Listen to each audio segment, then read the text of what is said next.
nerds, what's up? So the ish is doing a lot of work in my title, but bear with me, I recently read 4 sci-fi books that I felt different ways about, and all felt like they were sort of connected on a thematic element, and also I don't usually read this much sci-fi in a row, and so I just kind of wanted to do some short reviews on some sci-fi that you've probably seen and whether or not you should read it. I don't want to waste your time though, so I am going to give you my ratings of each of the books first, and then if one of them intrigues you, you can go and kind of watch my mini review on each of them. They will all be non-spoiler, so you do not have to worry. The first one up is The Memory Police, which I gave a 3 stars. Hum, I gave 4.5 stars. Killswitch Protocol, I gave 4 stars. And The Last Contract of Isako, I gave 5 stars. So, if any of those intrigue you, you can use the description box to hear my review of them after the jump. The first up is The Memory Police by Yoko Ogawa. Now this is where the ish in my title is actually doing the most work. This was originally published in 1994 in Japan, but then wasn't translated until 2019 into the US. Now, I thought it was released a lot more recent because the friend who gave me this book was like, I'm seeing this everywhere online and everyone's talking about it. So I bought it for you because I know you read sci-fi. This friend doesn't read a ton of fantasy or sci-fi, and so I assumed it was like a new trendy book. So the fact that it was actually released 6 years ago now, that's 2019, doesn't feel like 6 years ago. It feels a lot more recent. Anyway, I thought this was more recent than it was. It is not, but it fits thematically in all of these, so we're going to talk about it. Now, this has gotten a lot of rave reviews. I ended up only giving it a 3 star. I thought it was okay. So this book is about an island where there's this institution called the Memory Police, and they can disappear things. And once something disappears, you can no longer remember it. So for example, they might wake up one day and realize that birds have disappeared, and birds will no longer appear, you will never see them again, and then the memory of what a bird is will fade from you, and you will not even remember the concept of what a bird was. However, a few people are resistant to this, and they hold all of the memories. Interestingly enough, our main character in The Memory Police is not one of those people. She does forget everything that is disappeared, but she knows a few people, or discovers that she knows a few people who do remember things, and it's kind of how she navigates that and what happens. It's definitely a highly thematic piece of work, and definitely more allegorical and political of a sci-fi, kind of like a la 1984, where it's really trying to make a statement and using a lot of metaphors and interesting sci-fi devices to help you explore this topic. Now, the idea of this I thought was fantastic, really gripping, especially in the beginning for me. And I just loved the ideas that it presented, and I think has a lot of things for you to think about. However, in the end, it just didn't come together for me as a full novel. I felt like we kept churning over the exact same ideas after a while and not really making progress or saying anything new about them. So it ended up just feeling like, where did we go? And for that reason, I ended up kind of not quite liking the ending. I wouldn't say it's a horrible ending, but it was kind of just, I ended and was like, well, that's it? And weirdly, I think I would like the ending a lot more if this was a short story. I just don't think there were enough ideas for a full novel. I think if this had been a short story, a lot tighter, it would have gotten across the thematic element. And because I wouldn't have been as connected to the characters and story, I wouldn't have expected quite as much resolution. I feel like for me in a short story, I don't expect resolution, right? A short story, especially a sci-fi short story like this, I really expect to be exploring thematic ideas. And in that way, I think the ending really works. But when I'm reading a whole novel and I know so much about our characters and we've been through a lot of stuff, I do expect on some level a little bit of plot resolution as well as thematic resolution. Hopefully that makes sense. And with this, I didn't feel it. It is easy to read, it's engaging, it's, relatively short. What do we got here? Yeah, it's about 300 pages. So I wouldn't discourage anyone from reading it. Like if you've seen a lot about it and you think it sounds super interesting, I wouldn't discourage. It just, was a 3 star. It was good in some ways, but didn't just quite make it all the way for me. So that's my thoughts on The Memory Police. Next up is Hum by Helen Phillips. This one I think works a little better. It was released in 2025, but that was only last year. And for me, that's recent. That's a recent read. Actually, my sister-in-law gifted this to my husband for his birthday, and I'm the one who read it just because, I don't know, the cover pulled me in. This is also another dystopian sci-fi, and it's really kind of about a world in which our resources, an Earth in which our resources have really dwindled. I would say because of global warming, like it's a far in the future of global warming, our resources have dwindled, and also our technology use is higher than ever. It centers around this family and primarily the mother. She's the viewpoint character, May, and her family takes this vacation and kind of some things that happen and fall out during that vacation. I honestly ended up loving this. I gave it a 4.5 stars and it just totally hit for me. I couldn't put it down. I read it so quickly. It had so many interesting thematic elements. I particularly liked how it explored technology and surveillance, because obviously surveillance is a very common theme to explore in sci-fi in a lot of different ways. But I felt that this one went about it a little differently, because I felt that Hum really focuses on the personal and emotional connection to surveillance versus more the kind of power state sponsored type of surveillance. Hopefully that makes sense. It was really about her kind of as a mother and surveillance about children. Like, it was a lot more personal and smaller, which I just think was a really interesting way to explore that theme, when mostly in the sci-fi I've read, it has been explored at a much higher governmental level. I also felt that this was a story that obviously was pushing Earth to the extreme. That's not how it is now, but it was believable. Like, when I read it, it actually gave me a lot of anxiety, because I felt like it pinpointed a lot of worries I have about the future and brought them to a close enough resolution to make me feel anxious that that could be a future. Now, it's obviously extreme, it is sci-fi, but it was just close enough, and maybe it was because of the emotional rooting of May as a character who is this mother and who is trying to do her best among all these anxieties and worries, which, like, I'm an anxious person, that really just made me connect to the novel. And just really enjoy what it was exploring. This one, just like The Memory Police, is a highly concept-driven novel. It's highly conceptual. So if you're not somebody who wants a conceptual novel and wants it to be more typical, that's not this. I also think it ended too abruptly. Like, the ending wasn't my favorite. It felt pretty abrupt, but I enjoyed the novel so much. And endings aren't the end-all be-all for me, that it was good. This is a book, though, that I honestly, like, if you read this and said, I hated it, I would get it. Like, I think this would be a controversial read. So I think it's kind of a little bit of a strange book. I don't think it would be a slam dunk. It worked super well for me, but I like to say that when I recommend things, because you maybe want to read a little bit about it before you dive in. Highly conceptual piece of work, very quick read.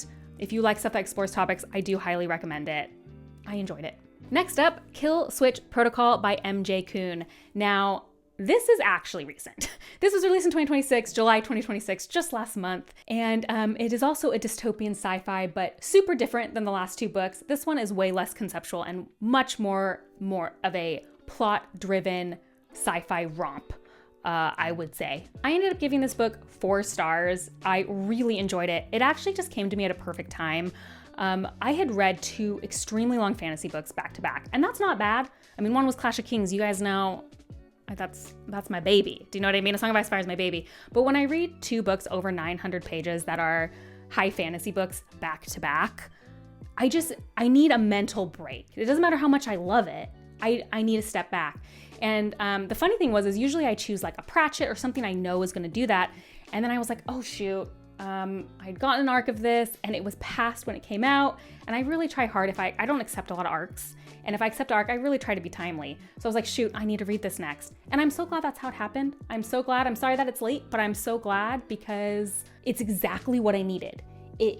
I read this in like 2 days. I couldn't put it down. I was so invested in the plot and what was happening. It was just exactly what I needed to come down. So I don't want to say too much about what this book is about because typically, like I did not read the back of the book. I just read it. And once I read the back of the book after, I feel like it gave away some things that I'm glad I didn't know going into it because I was more surprised. But this book mainly follows a character named Liv Spencer, who is a part of a place called New Avarita.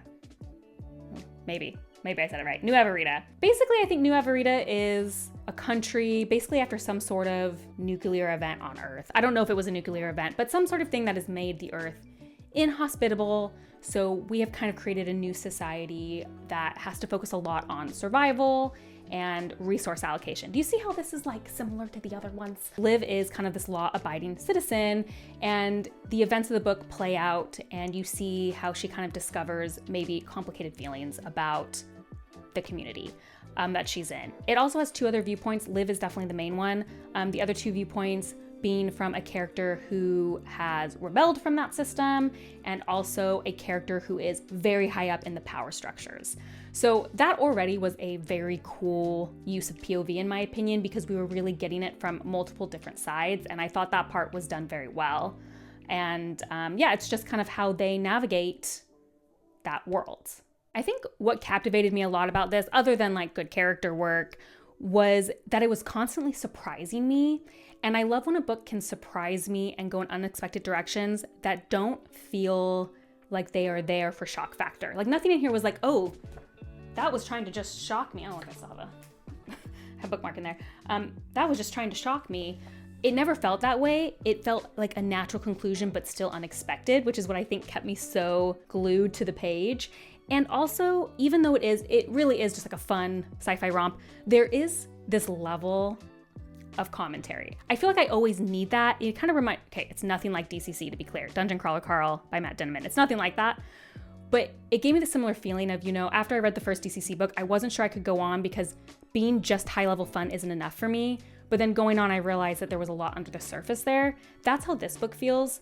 It is a fun, fast-paced sci-fi time, but there is this layer there of commentary on resources and power structures that I found very intriguing. And one thing I really loved that this book did is how it explored bad government. I guess that's not what totalitarian. Why can't I say that word? Totalitarian, that's the word I'm looking for. Totalitarian, can't do it, regimes, and the rebellions against them, but also how complicated rebellions can be, and what does it mean to take down an entire government and power structure, and where does that leave the world after? So many of our, amazing sci-fi stories just tear it down without the thought of like what happens after you tear something down. And I think this answered very interesting, or explored at least very interesting questions about that. Reminded me of Andor in that way. That's why I love Andor so much, is it took this thing you love about taking down these worst power structures, but then said, well, what if we also talked about like the complicated parts of that? And I think this book did that well. So I do love that it kept me so engaged, but had that extra layer. Why was it at a 4 versus like a 4.5 or a 5? It was a really strong 4. 4.5 felt like a little high, 4 feels a little low, so it's in between. I would say the couple things that took me back is like, I had a couple world building quibbles. A couple that I was like, I just have a question about that. Didn't really hurt my enjoyment, but it was there. And then just a couple moments where I felt really heavy emotional things were happening and we maybe didn't get enough time to explore it. In fairness, it's a short sci-fi, you know what I mean? It's like, I told you guys I didn't want another 900-page book, and then it's like, did I want another 900-page book? But there was just like one moment I can think of where it went too fast. Otherwise, I think mostly it did a pretty good job of like getting the emotional tenor. But yeah, if you just want like a highly entertaining book, recommend it. I really enjoyed it. And finally, we're at The Last Contract of Isako by Fonda Lee. Fun fact, this book wasn't supposed to be in this video. I finished it bright and early this morning and am so obsessed with it, I decided I had to talk about it immediately. This was 5 stars, incredible.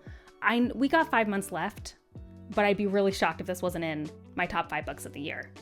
I loved it. I really did. I stayed up late reading it last night, and then I woke up at like 6 a.m. and couldn't fall back asleep, and I just got up and decided to finish the book and just sat there for like a full hour and a half not moving, just finishing the book. This is like, you dangle something in front of somebody, the carrot. This is I think, carrot.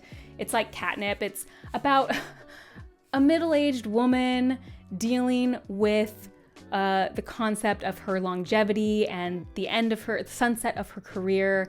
And she's looking back at power structures and authority and ambition, and what did she make of her life, and what should she have done? And that just is kind of my thing.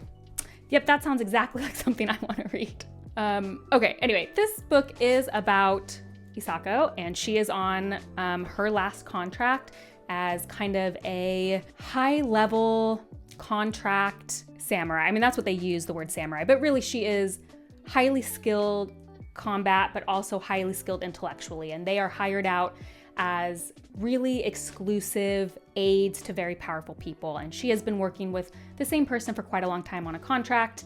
And she is now ending kind of the age that you'd end your career at, and it's her last contract. It kind of follows her through that. They live on a world that has separated from Earth hundreds and hundreds of years ago, and they're on a planet that is not fully terraformed.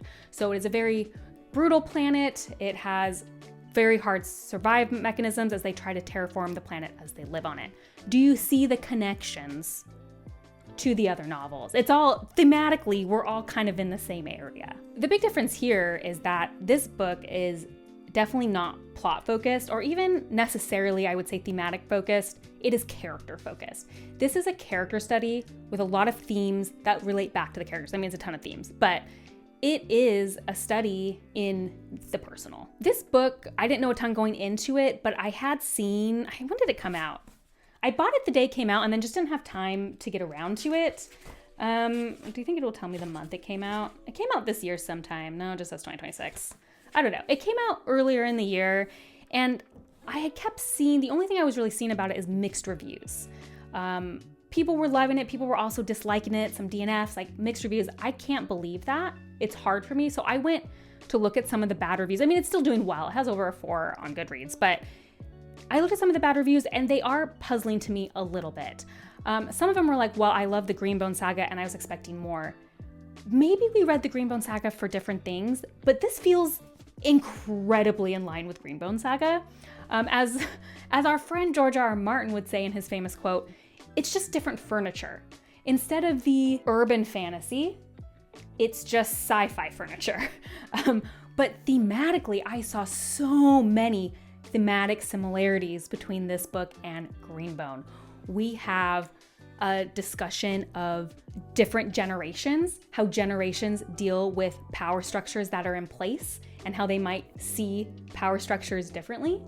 We have an exploration of found family. We have an exploration of duty versus morality. We have an exploration of what I would call nobody views themselves as the villain. I often talked about, if you're a Greenbone person, I actually talked about this with her in an interview where I said, Greenbone follows the perspectives of the No Peak clan. But if we had the same book from the Mountain clan, we would view No Peak as the villains because they both do very questionable things. But because we were reading from No Peak's perspective, we understand their motivations and we're rooting for them. And I feel like that's so much in this novel where if you take a high level approach, you can kind of see this exploration of like, they're not making the best decisions. But when you see things from a certain point of view, you understand why people made that decision. And I love that in a character exploration. And so people saying it's too sci-fi also surprises me because really the sci-fi of this, it's furniture. It's background. It is a setting for this story to take place, but it is not about that. It is not actually about terraforming. I mean, there's a lot of stuff about it because it affects our characters, but that's not what the book is about. The book is about relationships and how we deal with morality and rule following versus morality and moral codes. And that's what the book is about, in my opinion. So maybe this is a thing about what's important to you. Maybe when you read Greenbone, what was the most appealing about Greenbone was its setting or was its particular plot. But I feel like if you read Greenbone Saga and fell in love with the thematic elements and the characters, you would still find that in this book 100% because that's how it resonated with me. I think this might also be a case of difficult marketing. I guess people kept telling me it was marketed as John Wick in space. That is not what this is. There are definitely very intense action scenes, but like I said, that is not the point of the novel. Like when you think of John Wick, the point is this crazy violent romp over a guy because you killed his dog. That is not what this feels like.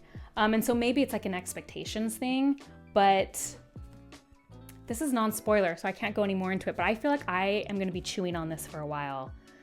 It feels like a great book to discuss because I think, like the Greenbone Saga, there are gonna be very controversial characters in here and very controversial decisions that I think readers could take very different sides on. Kind of reminds me of like, Hilo, like everyone feels differently about Hilo and you could really argue about some decisions he made. I feel like there's a lot of that in here. Beyond that, just also some really interesting stuff, like some political stuff in there too, that I think was very interesting about motherhood and about power structures and about maybe some things about how we run our worlds.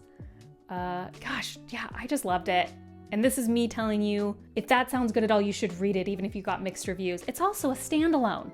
How often do you get a really good, well, I guess it's sci-fi. In sci-fi, you get more standalones, I feel like, than you do in fantasy. But still, yeah, it was fantastic. So, the end. Okay, I know people don't love when I combine reviews, but I often just don't have enough to do a full non-spoiler review of some of these books for like a full video. But at the same time, they're not quite popular enough where if I did a spoiler review, people would really be interested in watching it.